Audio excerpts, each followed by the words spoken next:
네, 함께 따라하겠습니다. 하나님을 가까이 하십시오. 하나님을 가까이 하십시오. 야고보는 지금까지 성도들을 향해서 강한 어투로 성도다운 삶, 성도다운 삶에 대해서 강조를 해왔습니다. 열심히 뭔가를 잘 해보려고 하는 성도님들의 입장에서 들으면 믿음을 다시 새롭게 하는 다짐의 시간이 될 수도 있지만, 반면에 뭔가 희미하게 신앙생활하던 분들의 입장에서 들으면 뭔가 망치로 계속 맞는 것 같은 그런 부담스러운 시간이 될 수도 있을 것 같습니다.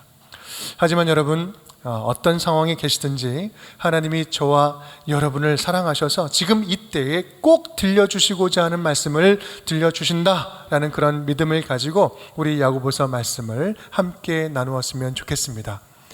사실 야고보가 다소 강한 말투로 말하고는 있지만 야고보서 전체적인 내용을 보면 우리 하나님이 얼마나 극진하게도 당신의 백성들, 당신의 자녀들을 사랑하시는지, 또 참된 믿음을 가진 사람이라면 얼마나 풍성한 은혜를 누리며 살아갈 수 있는지 오늘 선명하게 알려주는 말씀이 이 야고보서 말씀입니다.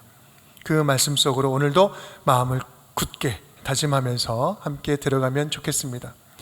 야고보서 말씀의 흐름을 한번 생각해 볼게요. 야고보는 성도임에도 불구하고 두 마음을 가지면서 하나님과 세상과 하나님을 오락가락 왔다리 갔다리 하는 자들에게 분명한 태도를 가지라고 이야기를 해주고 있죠.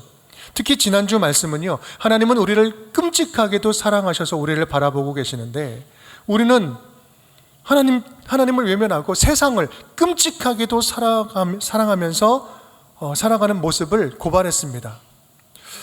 그래서 눈을 맞추라고 이야기를 했죠. 그런데 그럼에도 불구하고 우리는 떠나가지만, 그럼에도 불구하고 우리를 찾아오시고 만나주시고 구원해 주시는 하나님의 그 사랑을 기억하자. 그래서 우리가 눈을 마주치며 그 사랑을 느끼며 누리며 살아가자라고 말씀을 함께 나누었습니다. 오늘은 그 말씀에 이어서 주시는 말씀이에요. 7절은 이렇게 시작을 합니다. 그런즉 그러하기 때문에 우리가 그러한 풍성한 사랑을 받았으므로 이제부터 우리는 이렇게 살자. 구체적인 지침, 구체적인 삶의 방법, 적용점들을 가지고 말씀을 해주고 있는 거죠. 구체적으로 살아야 할 지침들, 적용점들을 집중적으로 명령형으로 말씀해 줍니다. 그런데 여러분, 이거 보면요, 오늘 이 짧은 4절 안에, 우리가 함께 읽은 4절 안에 명령형 동사만 8개가 등장을 하고 있습니다. 막 계속해서 명령형으로 이야기하죠. 이야말로 말씀의 집중 포화입니다. 이렇게 말하는 야고보의 감정을 우리가 따라가 본다면 이 야고보서 전체 말씀의 절정이라고 해도 과언이 아닙니다. 실제로 지금 오늘 말씀이 야고보서 아주 가장 중요한 부분에 있어서 강조하고 있는 절정의 말씀이에요. 오늘 야고보의 그 감정을 따라가면서 우리를 향한 하나님의 간절한 사랑의 감정도 함께 읽어냈으면 좋겠습니다. 혹시 이 자리에 아직 세상과 하나님을 오락가락하는 믿음을 가진 분들 계십니까? 그런 마음 계세요? 아직 하나님의 방법과 세상의 방법의 차이를 몰라서 갈팡질팡 하시는 분들 혹시 계십니까? 여러분, 괜찮습니다. 그럴 수 있어요. 스스로 보기에 차지도 않고 덥지도 않은 미지근한, 뜨뜻미지근한 그런 신앙인으로 살아가고 있습니까? 여러분, 그렇다면 오늘 야고보가 들려주시는 이 말씀의 처방전을 통해서 하나님 앞에서 불투명하고 흐릿한 믿음이 아니라 선명한 믿음을 다시 한번 회복할 수 있기를 주님의 이름으로 축복합니다. 함께 따라하겠습니다. 첫 번째입니다. 하나님께 복종해야 합니다. 하나님께 복종해야 합니다. 우리 7절 말씀 함께 읽어볼까요? 그런즉 너희는 하나님께 복종할지어다. 마귀를 대적하라. 그리하면 너희를 피하리라. 아멘. 야고보는 분명한 어조로 구체적인 행동을 요청합니다. 하나님께 복종해라. 이 복종한다라는 단어를 들으면 그냥 복종하면 좀 부담스럽고 강압적인 느낌이 들지만 이 헬라어 휘포타소라는 단어인데 이 단어를 보면 의미는 조금 더 다를 수 있습니다. 휘포타소는 휘포 플러스 타소, 이 합성어인데요. 아래에 놓다. 즉 하나님의 뜻 아래에 자신의 뜻을 굴복하는 적극적인 순종하는 자세, 이것을 복종이라고 지금 이야기하고 있습니다. 이 단어 자체가 좀 강제적이고 부담스러운 느낌은 없지 않아 있지만 이 원래 의미를 보면 적극적이고 자발적인 순종을 이야기하고 있는 거예요. 즉 타율적인 복종이 아니라 철저하게 자신의 전부를 자발적으로 겸손하게 드리는 전적인 헌신의 마음이 바로 오늘 휘포타소, 너희는 철저하게 하나님께 복종해라, 하나님께 드리라 라는 말씀이에요. 너희는 적극적으로 기쁨으로 온 마음을 남김없이 다 하나님께 드리기로 작정해라, 작정하자, 마음을 정하자 라는 말씀이에요. 지금 야고보가 생각하고 있는 그 지금 수신자들의 문제가 무엇입니까? 편지를 받는 자들의 문제는요, 한마디로 말하면 성도들이라고 하지만 성도들이 두 마음을 품고 있는 거예요. 잘 믿다가도 시련이 찾아오면, 그리고 유혹이 찾아오면 하나님과 세상 사이에 오락가락하는 거예요. 아, 이것이 맞은가? 저것이 맞은가? 그러면서 세상으로 유혹에 혹 넘어가 버리는 거죠. 두 마음을 품는 성도들아, 너희 마음을 확실하게 하나님께 고정하라. 내 영혼이 확정되어 싸우니 믿음의 눈 들어 주를 바라봅니다. 내가 믿음의 눈을 들어서 주님께 확정합니다. 주만 바라봅니다. 고민하지 말고 하나님께만 시선을 고정하고 너의 영적 채널을 고정해라. 사실 하나님께 복종하는 것은요, 지금 이어서 나오는 두 번째 명령인 마귀를 대적하라라는 이 명령과 아주 긴밀하게 연결이 되어 있습니다. 즉 하나님께 완전히 복종하는 행동은 곧 마귀를 적극적으로 대적하는 구체적인 행동이 된다는 말씀이에요. 한번 생각해 보자고요. 하나님께 완전히 순복하는 사람들은요, 완전히 엎드리고 순복하는 사람들은 마귀를 쉽게 다룰 수가 있습니다. 왜냐하면 내가 지금 복종하고 있는 그분이 내 안에 가득 차 있는 것을 알기 때문에, 가득 차 있기 때문에 그렇습니다. 그래서 마귀는 하나님의 자녀들을 두려워서 피하지 않을 수가 없어요. 슬슬 피해가는 거예요. 왜 그렇습니까? 그것은 우리 자체가 무서워서가 아니라 우리 안에 살아계신 하나님, 그 하나님이 두렵고 떨리기 때문에 피해가는 거예요. 도망친다는 거예요. 여러분, 그래서 이 순종이 영적 전쟁에 있어서는요, 가장 큰 능력이 되는 것입니다. 여러분, 우리가 예배하는 것, 철저하게 하나님 앞에 예배드리고 하나님을 부복하고 나아가는 것, 여러분, 그것이 영적 전쟁에 있어서는 가장 큰 무기가 되는 거예요. 여러분, 나는 하나님께 속한 자다, 내 안에 주님께서 살아계신다, 두 눈 시퍼렇게 뜨고 살아계신다, 그 주님만이 나를 다스린다 라는 믿음으로 나아갈 때 우리는 어떤 사닥의 그 유혹과 대적으로부터도 이겨낼 수 있는 것입니다. 여러분, 마귀 이야기를 하면 어떤 사람들은 이 마귀의 존재 자체를 좀 부정하는 사람들이 있기도 하는데, 여러분, 그것은요, 마귀가 좋아하는 거예요. 성경은 하나님의 존재도 실제로 존재하고 마귀의 존재도 실제한다라고 분명히 이야기하고 있습니다. 하나님은 자기를 표현할 때 나는 스스로 있는 자다라고 이야기하죠. 나는 스스로 존재하는 자다. 근데 마귀는요, 나는 없는 자다라고 이야기해요. 마치 없는 것처럼 교묘하게 사람을 속여서 사람 속에 침투해 들어가서 악으로 조장하는 거죠. 악한 일을 조장해요. 이 유명한 석학 우리 고 이어령 박사님은 이런 이야기를 했는데요. 자신의 늦게 이제 회심함을 이야기하면서 나는 마귀가 존재한다는 것을 통해서 하나님의 존재를 믿게 되었다라고 말하기도 했습니다. 마귀는 여러분 지금도 우리와 함께 우리 곁에 존재해요. 다만 중요한 점이 있다면 실제하는 그 마귀에 대해서 우리가 어떻게 대할 것인가, 어떻게 상대할 것인가, 그것이 중요하다는 말씀이죠. 그것에 대해서 오늘 야고보는 선명하게 말씀해 주고 있는 거예요. 하나님께 철저하게 복종해라, 철저하게 하나님만 섬겨라. 그리고 그 하나님께 엎드린 그 마음을 가지고 그 마음으로 마귀를 대적해라. 하나님을 순종하는 마음을 가지고 마귀를 대해라. 하나님의 다스림 안에 있는 자녀들이라면 두려워하지 말고, 기죽지 말고, 담대하게 대적하고, 무서워하지 말고 사단을 대적하여 쫓아내라. 왜요? 우리 안에 그런 능력이 있기 때문에. 내가 그런 능력이 있는 것이 아니라 우리 안에 그러한 능력이 되시는 주님이 우리의 삶의 주인으로 찾아와 계시기 때문에 담대하게 우리는 사단을 향해서 대적하고 몰아낼 수 있는 것입니다. 하나님만 의지하는 자에게는요, 두려움이 틈타지 못하는 승리가 우리에게 있는 거예요. 시편 112편, 시편 기자는 이렇게 이야기하죠. 우리 함께 읽어보겠습니다. 그는 영원히 흔들리지 아니하며 의인은 영원히 기억되리로다. 그는 흉한 소문을 두려워하지 아니하며 여호와를 의뢰하고 그의 마음을 굳게 정하였도다. 그의 마음이 견고하여 두려워하지 아니할 것이라. 그의 대적들이 받는 보응을 마침내 보리로다. 아멘. 여호와를 의뢰하고 그의 마음을 굳게 할지어다. 하나님 앞에 마음을 확정한 자는, 주님께 완전히 드린 자는 이 세상에 어떤 것으로도 두려워할 것이 없다라고 이야기하는 거죠. 대적 무너지는 것을 볼 것이다 라는 거예요. 여러분, 복종한다는 것은 마음을 다해서 우리가 하나님 앞에 예배하는데, 예배에 목숨 거는 것을 말합니다. 철저하게 하나님 앞에 경배하는 거예요. 또한 하나님이 말씀하여 주실 때 그 말씀을 목숨 걸고 듣고 지키는 것이고, 온 마음을 다해서 그 말씀에 순종하는 거예요. 하나님만 나의 주인입니다. 하나님만 나를 다스리십니다. 내가 주님만 바라보겠습니다. 바라봅니다.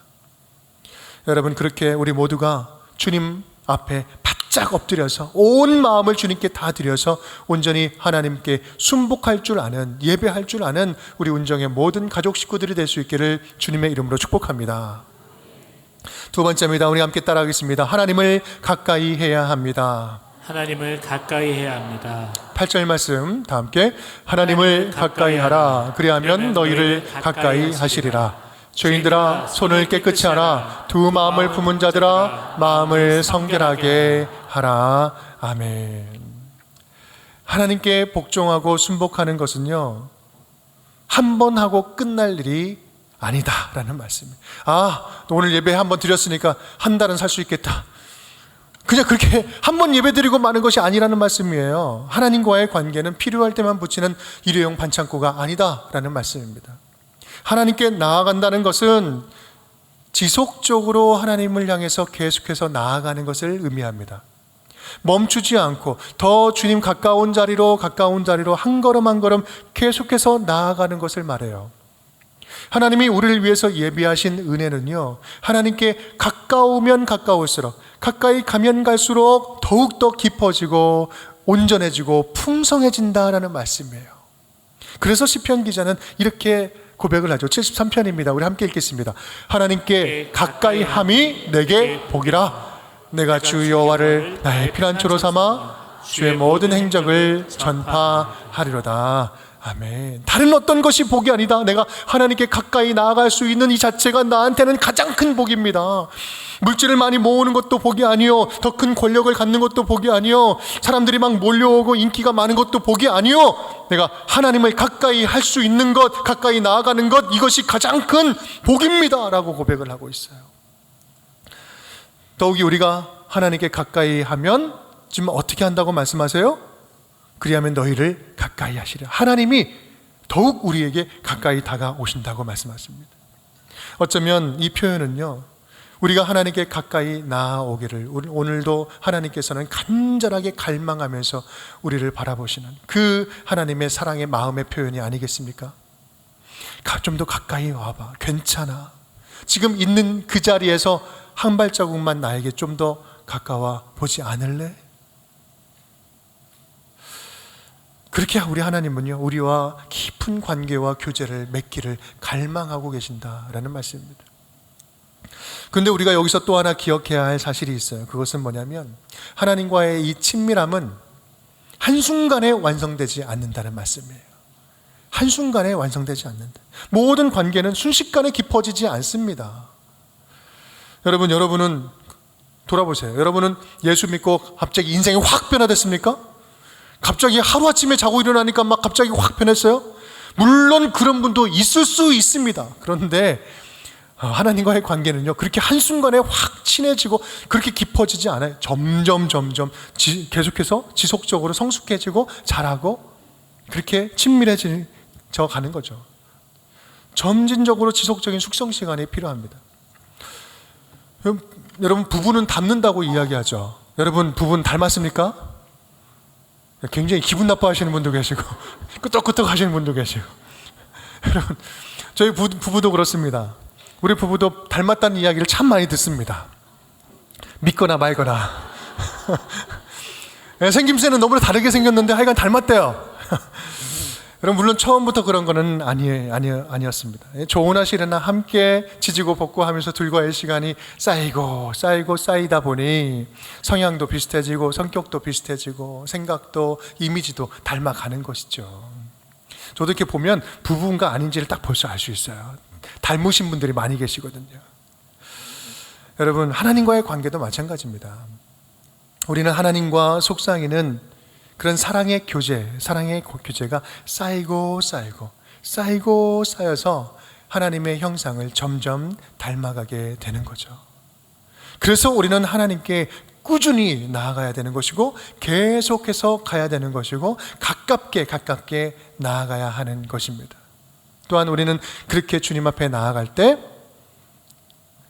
주님께 나아갈 때는 깨끗한 모습으로, 정결한 모습으로 계속해서 나아가야 되는 것입니다. 오늘 그 부분에 대해서 이제 설명을 합니다. 8절 하반절이죠. 함께 읽어볼까요? 죄인들아 손을 깨끗이 하라. 두 마음을 품은 자들아 마음을 성결하게 하라. 손을 깨끗이 하라. 마음을 성결하게 하라. 이 손을 깨끗하게 한다는 것은 외적인 성결을 말하는 것이고요, 마음을 성결하게 한다는 것은 내적인 성결을 말합니다. 주님께 나아갈 때는 외적으로도 경건하기 위해서 힘써야 되고 또한 내적으로도 주 앞에서 정결함을 품기 위해서 힘써야 한다라는 것을 말씀하고 있는 것이죠. 근데 우린 여기서 이제 질문이 생깁니다. 외적인 경건함, 대충 어떻게 하는 게 알겠는데 마음을 성결하게 한다? 주님께 나아가기 위해서 마음을 깨끗하게 한다? 이것은 도대체 어떻게 해야 되는 것일까? 질문이 생기죠. 바로 야고보는요, 바로 분명하게 이어서 말씀하고 있습니다. 9절 말씀 우리 함께 읽겠습니다. 슬퍼하며 애통하며 울지어다. 너희 웃음을 애통으로, 너희 즐거움을 근심으로 바꿀지어다. 아멘.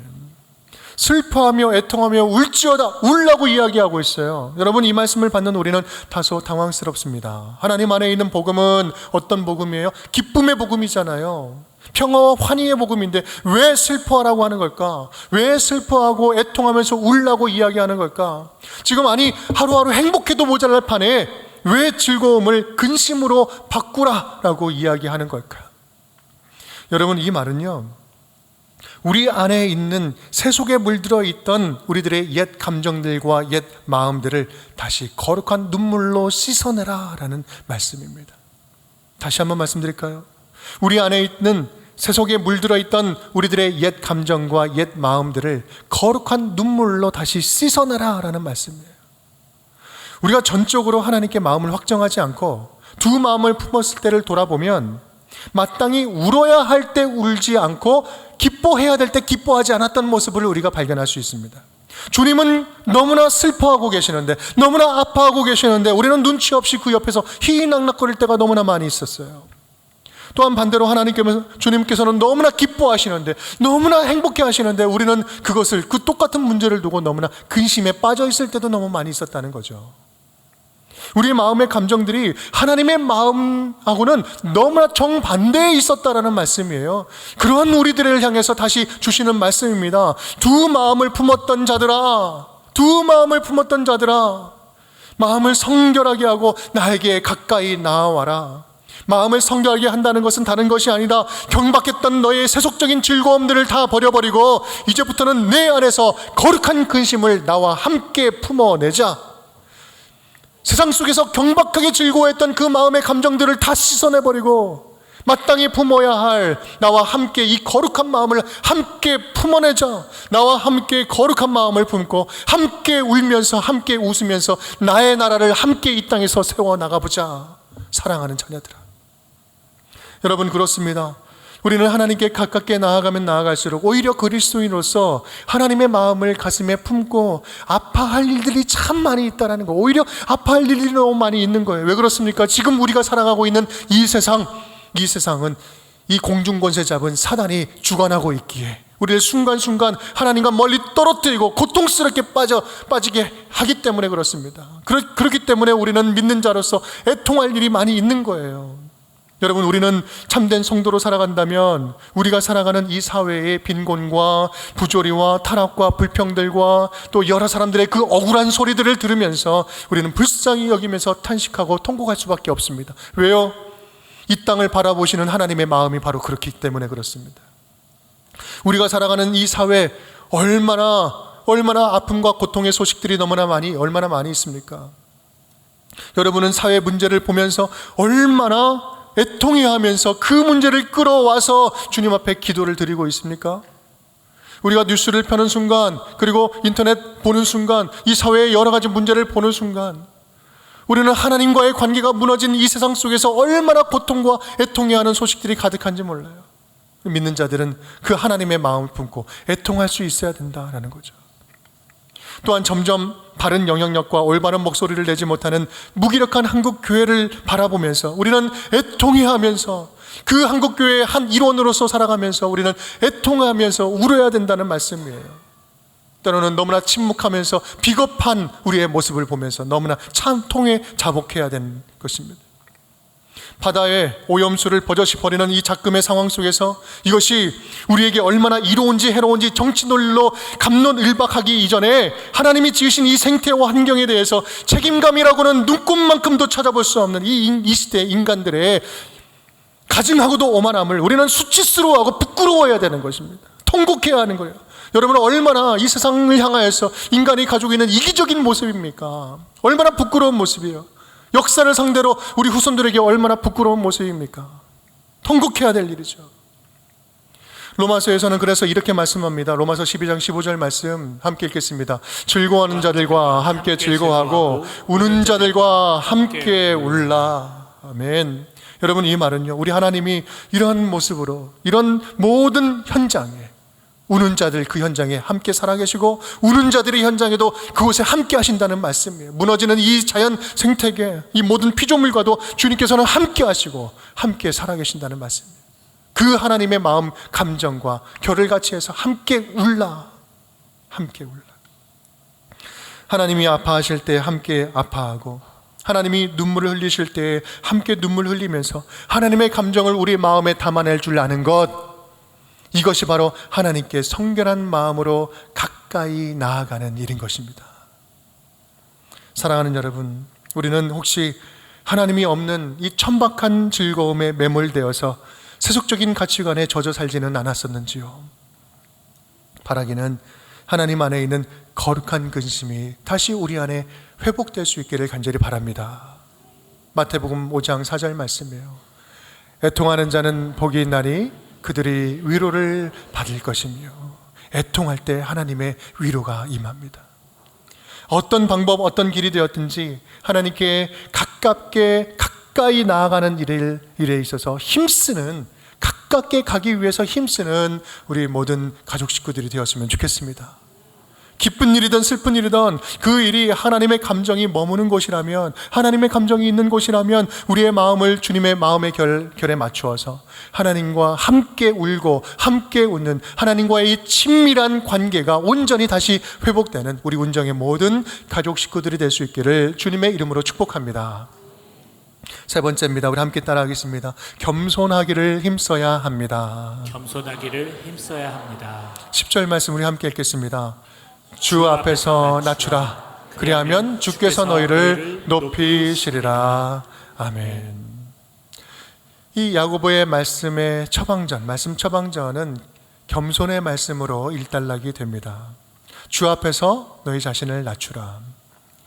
사실 복종하는 것도 자신을 낮춰야지만 가능한 것이고요, 주께 가까이 나아가는 것도 자신을 낮춰야지만 가능한 일입니다. 그래서 야고보는 겸손으로 단락을 마무리하고 있죠.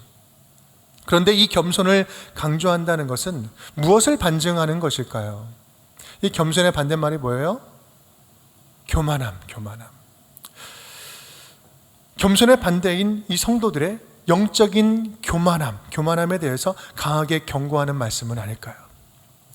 저와 여러분처럼 기존의 성도들, 오래 믿은 성도들, 신앙이 오래되면 오래될수록 빠지기 쉬운 교만한 모습은 그렇다면 어떤 모습일까? 신앙이 오래되면 오래될수록 빠지기 쉬운 교만, 여러분 많이 있겠지만 무뎌짐 아닐까요? 무뎌지는 것. 신앙이 무뎌진다는 것은 감정적으로도 영적으로도 민감도가 떨어지는 거죠. 마음이 굳은 살처럼 딱딱해져서 바늘도 안 들어가는 거예요. 바늘이 부러져요. 피도 눈물도 나지 않습니다. 옆에서는 아파하고 고통스러워하고 죽어가고 있는데 그 옆에서 눈물 한 방울도 흘리지 않는 거예요. 마음에 감동이 없어요. 도울 생각도 전혀 없어요. 하나님은 지금 울고 계시는데, 그 현장에서 함께 울고 계시는데 우리는 그 옆에서 신나하고 있는 거예요. 여러분, 그러한 마음의 결을 맞추지 않는다? 여러분, 이것이 교만한 거 아니겠어요? 또한 하나님의 존재에 대한 무뎌짐이 교만 아니겠습니까? 하나님은 지금 우리를 뚫어지게 쳐다보고 계시는데, 지금도 사랑의 눈으로 뚫어지게 보고 계시는데 우리는 그 뜨거운 시선을 느끼지 못하면서 살아가는 거죠. 교회 생활이 너무나 익숙해지고 너무 숙달되어서 너무 일을 잘하는 거예요. 일을 맡겨주기만 하면 막 척척척척 일을 해냅니다. 기가 막히게 일을 하는데 웃음기는 사라지고 기쁨은 사라지고 서로 은혜가 없어요. 하나님께 묻지 않고 하나님과 대화하지 않고도요, 너무나 익숙해서 일을 너무 잘 해결해내는 거예요. 축축 사역이 잘 진행돼요. 그래서 기도 없이도 이것들이 가능하구나 라고 그런 마음이 쑥쑥 들어와서 누구에도 말은 안 하지만 속으로 품는 마음, 여러분, 이것처럼 교만한 마음 어디 있습니까? 여러분, 하나님의 존재감을 영으로 만드는 이런 모습이야말로 가장 심각한 영적인 교만 아니겠어요? 또한 감사에 대한 무뎌짐도 교만 아니겠습니까? 주님 주신 은혜를 당연하게 여기는 거죠. 내가 받아 누리는 것은 내가 잘해서 내가 누리는 거였다. 지나고 나서 보면 이거 한없는 하나님의 은혜였고 하나님의 사랑이었는데 그것을 모르고 살아가는 거죠. 내가 지금 누리고 소유하고 있는 것을 당연하게 여기고 감사를 잃어버린 것, 내 삶에 구석구석 남아있는 주님의 흔적을 우리가 모른 채 하면서 살아가는 것. 여러분, 이런 감사에 대한 무뎌짐이 교만 아니면 뭐겠습니까? 사랑하는 여러분, 오늘은 우리가 예수를 믿는 성도로서, 하나님의 자녀된 자로서 다시 한번 우리가 회복해야 할 우리의 마음들, 여러분의 마음을 조용하게 다시 한번 들여다보았으면 좋겠습니다. 나에게 재물과 성공을 가져다주는 그 세상의 강력한 힘 앞에서 내가 머리를 조아리고 있고, 또 마음의 위안을 하나님이 아닌 다른 곳에서 위안을 받으려고 쫓아다니고 있고, 가장 귀한 시간들을 하나님 아닌 세속적인 일에 열심히 투자하며 살았고, 하나님보다 더 두려워했던 세상 것들은 있지 않았습니까? 하나님보다 더 두려워하고 벌벌 떨었던 것들은 없습니까? 여러분, 그런 마음들이 있었다면 그런 마음들을 내려놓을 수 있기를 바랍니다. 주 앞에 내려놓고 애통해 하십시오. 그것이 거룩한 눈물로 씻어내는 거예요. 하나님이 어떤 마음과 감정을 느끼실지 조용히 묻고 듣고 순종하기보다 나의 감정을 채우기 위해서, 내 감정이 얼마나 상했는지 그 상한 감정을 위로받는 것에 더 큰 관심을 가지고 있던 나의 모습은 없었는지, 나의 모습을, 우리의 모습을 가만히 다시 한번 들여다볼 수 있기를 간절히 바랍니다. 하나님의 자녀라고는 하지만 내 마음은 얼마나 하나님의 감정, 하나님이 느끼실 것들을 존중하면서 살았는지, 하나님이 웃을 때 함께 웃고 하나님이 근심할 때 함께 근심했던 나의 모습은 없었는지 있었는지 다시 한번 돌아보기를 바랍니다. 하나님의 자녀로 살아간다 하지만 나는 혹시 아직도 두 마음을 품고 세상과 하나님을 저울질하면서 선택하고 갈팡질팡하고 있지는 않은지요.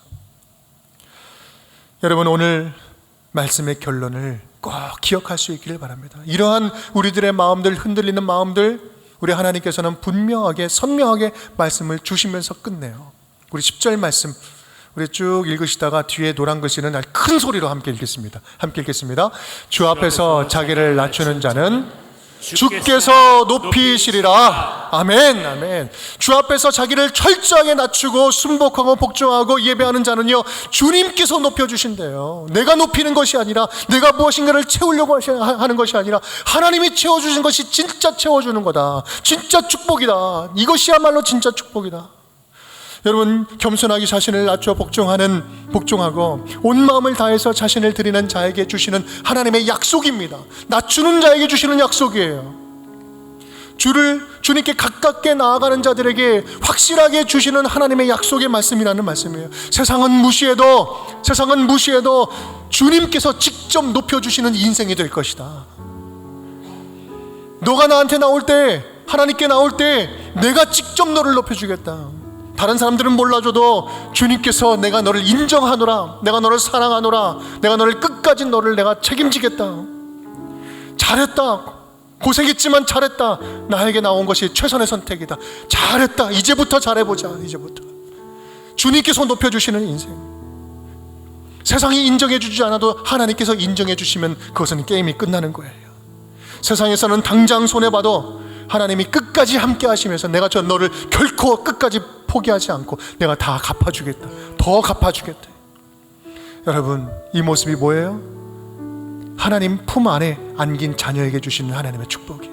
하나님께 가깝게 나아가서 푹 주님께서 안아주실 때 잘했다, 내가 너를 이제부터 높여주리라.